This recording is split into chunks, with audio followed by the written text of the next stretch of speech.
Kamusta mga ka-fam? Welcome back sa inyong paboritong channel. Kung hindi pa kayo nakasubscribe, ano pang hinihintay nyo?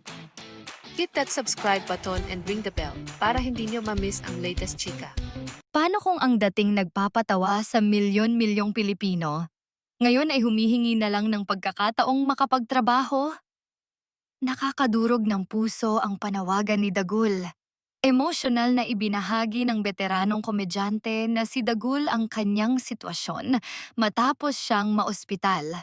Sa panayam niya kay Susan Enriquez, binalikan niya ang masasayang araw nila sa Goin Bulilit kasama ang mga batang artista na ngayon ay malalaking bituin na. Isa-isang binanggit ni Dagul sina Julia Montes, Catherine Bernardo, Kiray Celis at Bel Mariano. Ayon sa kanya, masaya siyang makita ang tagumpay ng mga dating batang kasamahan niya. Pero kasabay ng kanyang saya ay isang taos-pusong pakiusap. Umaasa siyang maalala siya ng mga ito, lalo na ni Julia Montes, at mabigyan siya ng kahit maliit na proyekto. Alam ko naman talaga na marami sa inyo na sumikat. Sana mapansin nyo ako kung may maitulong kayo, project man. Tulad kay Julia Montes.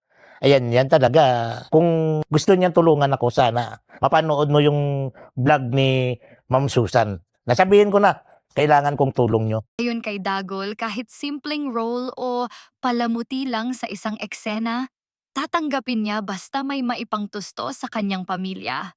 Marami ang nagsasabing panahon na para masuklian ang kabutihan at dedikasyon ng mga veteranong artistang tulad ni Dagul. Ikaw, kung mabibigyan siya ng pagkakataon, gusto mo ba siyang makita ulit sa TV o pelikula? I-comment ang opinion mo. Huwag kalimutan mag-like, subscribe, and hit the bell for more updates. Kita-kits ulit sa next video, mga ka-fam.